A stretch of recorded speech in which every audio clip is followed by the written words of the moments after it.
There's a pattern in the data that took a while to see clearly. The people who accumulate the most wealth over 20 and 30-year periods don't use the most sophisticated tools. They don't have the best spreadsheets or the most detailed budgets. In most cases, they follow fewer rules than everyone else. Not more, fewer. And the rules they follow are so simple they could fit on a single index card. That observation is the starting point for everything in this video. Last video we wired the payday routine. The mechanical layer. Today is the philosophical layer underneath it. I'm Warren, and the thing that keeps emerging from these numbers, video after video, is that the biggest threat to building wealth isn't ignorance. It's complexity. The more decisions a system requires, the more likely it is to collapse under its own weight. And most financial advice adds decisions. More categories to track. More apps to check. More rules to remember.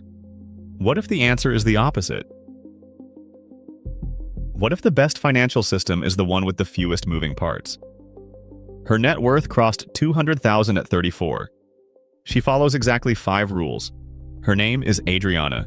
She works as a veterinary technician in Boise, earns about $58,000, and has never once used a budgeting app. No spreadsheet, no expense tracker, no monthly review of categories and allocations. When asked how she manages her money, she said, "I don't manage it. The rules manage it. I just don't break them." That answer sounds too simple to be real. It isn't.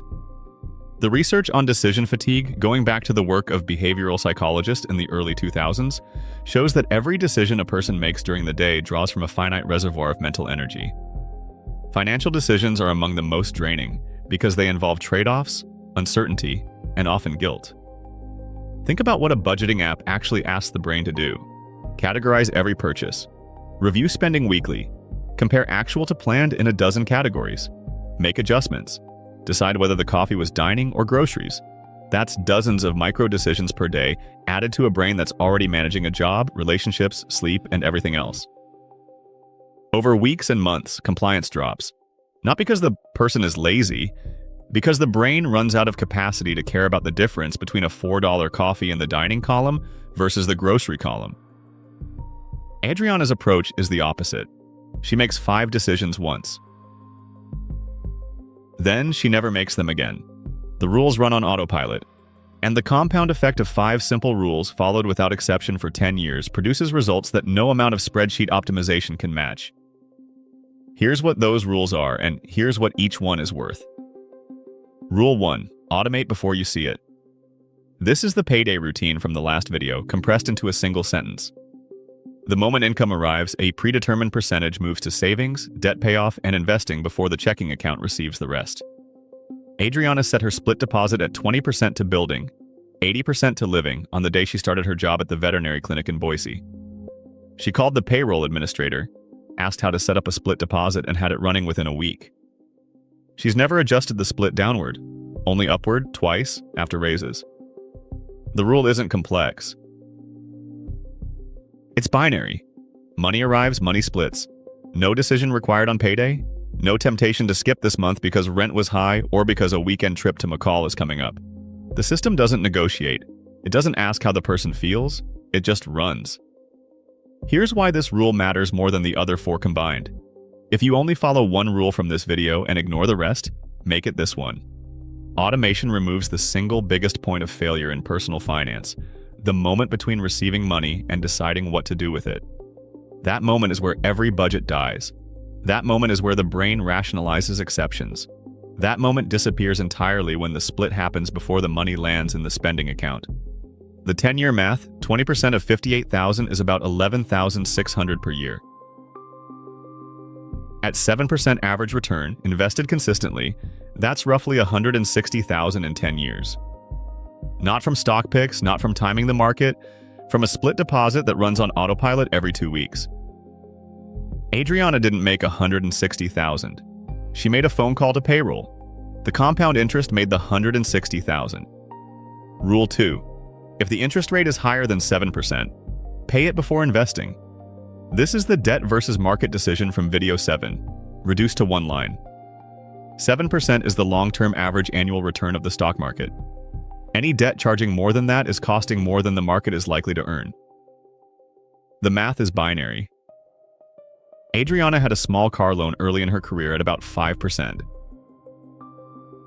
She didn't rush to pay it off. She made the standard payments and invested the rest because 5 is lower than 7. But when a medical bill from an emergency vet visit ended up on a credit card at 21%, she paused her Roth contributions for 3 months and threw everything at the card. The rule told her what to do without debate. 21 is higher than 7. Pay it first. 5 is lower than 7. Invest around it. No spreadsheet needed. No late-night calculations about opportunity cost. The hidden power of this rule is that it removes the most paralyzing financial question most people face. Should I pay off debt or invest? That question generates hundreds of hours of YouTube content and thousands of Reddit threads. It drives people to spend weeks researching before doing anything at all. And the answer, every single time, collapses into one sentence. Compare the rate. Act accordingly.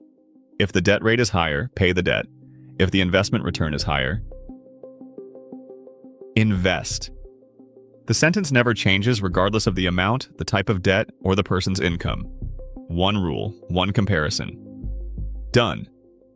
Rule 3. Never sell in a down market. This rule has no formula behind it. It has history. Every major market decline in the last 100 years, every single one eventually recovered. The S&P 500 dropped roughly 34% in early 2020. By the end of 2021, it had recovered and surpassed its previous high. The people who lost money in that decline weren't the ones who held. They were the ones who sold. Selling during a crash locks in the loss permanently. Holding through it costs nothing except discomfort. And discomfort, unlike a realized loss, is temporary. Adriana's version of this rule was tested in 2022 when her Roth IRA dropped by about 18% over several months. She opened the Fidelity app one evening in October, saw the number, and felt her stomach drop. Her impulse was to move everything to cash. She didn't. She closed the app, went to the kitchen, made a cup of chamomile tea, and didn't look at the account for 6 weeks. By the following spring, the balance had recovered. Not because she did anything smart, because she did nothing. And doing nothing in a down market is the smartest thing a person can do. If you've ever felt that impulse during a market drop, the urge to protect what's left by pulling out, this rule exists to override it. The rule is simple: when the market falls, the only correct action is inaction. The brain screams sell. The data says hold. The rule sides with the data. Every time. Rule 4. One raise, one increase. Every time income goes up, the automated savings percentage goes up by at least 1 point. Not the dollar amount, the percentage. Adriana started at 20%. After her first annual raise, she moved to 21. After a promotion 2 years later, 23. She's now at 25%. She never felt the increases because each one was paired with a raise. The higher paycheck absorbed the higher percentage, and the remaining take-home was roughly the same or slightly more each time. This is the adaptation defense from video 3, packaged as a single rule. Hedonic adaptation wants to normalize the new income. Every raise creates a window of about 2 months before the brain adjusts to the higher number and starts spending accordingly. This rule captures part of the raise before that window closes. One raise, one increase. No negotiation. No debate about whether this is the right time or whether the budget can handle it. The percentage moves the day the raise takes effect. If you've ever gotten a raise and 6 months later wondered where the extra money went, this is the rule that solves it. The 10-year effect of this rule, on top of the base 20%, adds roughly $22,000 in additional compounded value compared to keeping the percentage flat. From a 1-point increase applied 2 or 3 times over a decade. The increments are tiny. The compound result is not. Rule 5. The 24-hour rule for any purchase over $200. Before buying anything that costs more than $200, wait 24 hours. Not to think it over, not to research alternatives, just to let the impulse decay. Behavioral research on impulse spending shows that the desire to purchase drops by roughly 40 to 60% after a 1-day delay. The item doesn't become less available, the brain simply moves on to other things. Most impulse purchases over $200 never get made when a 24-hour buffer exists. The ones that survive the wait are the ones that were actually needed, and those purchases feel better too, because there's no guilt attached. Adriana described this rule as the one that saved her more money than any other. Not because individual purchases were expensive, but because the frequency of near purchases was higher than she expected.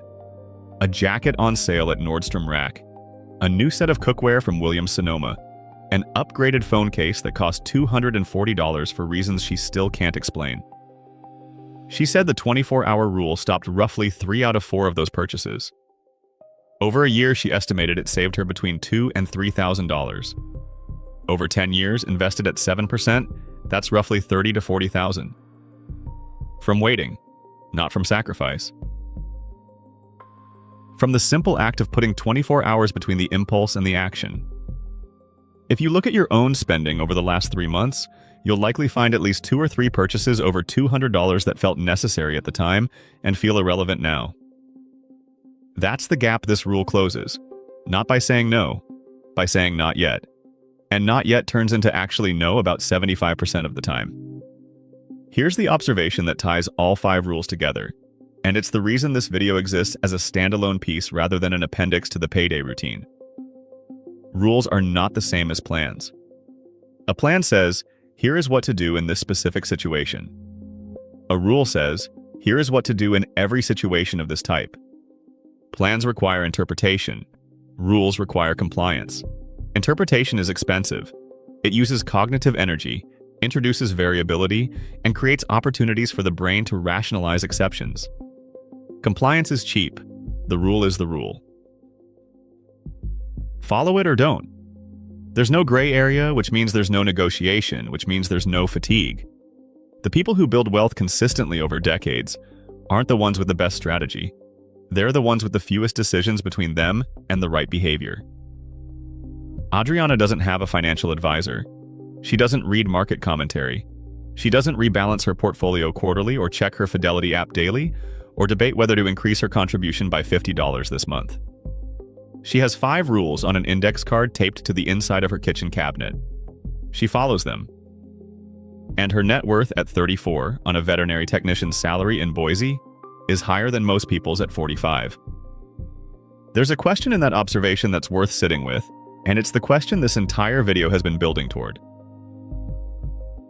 If 5 rules on an index card outperform sophisticated systems used by people earning twice as much, what does that say about the role of complexity in personal finance? Maybe complexity isn't a tool. Maybe it's a trap dressed as a solution. Maybe the spreadsheet and the 17-tab budget app and the weekly financial review aren't solving the problem. Maybe they are the problem. Because every hour spent optimizing is an hour the system could have been running on its own. And the rules don't need optimizing. They just need following.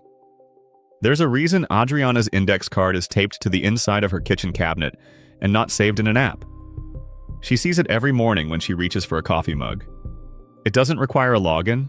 It doesn't send notifications. It doesn't gamify her spending or give her a score for being on budget. It's 5 lines of text on a 3x5 card, and it's been there for 8 years. The technology behind the most effective financial system she's ever used is a piece of paper and a piece of tape. Everything else, the split deposit, the Roth IRA, the Fidelity account, those are just pipes. The card is the blueprint, and the blueprint hasn't changed once. That's the reframe. Simplicity isn't the absence of a strategy, it's the highest form of one. The people who look like they're not trying are the ones whose system requires the least effort to maintain. And the system that requires the least effort is the one that survives the longest. Every complicated system eventually gets abandoned. Every simple rule eventually becomes a habit. And habits, unlike apps, don't get deleted. 3 portfolios, specific ticker symbols, 20 years of backtesting. That's what comes next. Not philosophy. Concrete allocations for 3 risk levels with names and numbers you can copy into a brokerage account tonight. The rules from today tell the money where to go.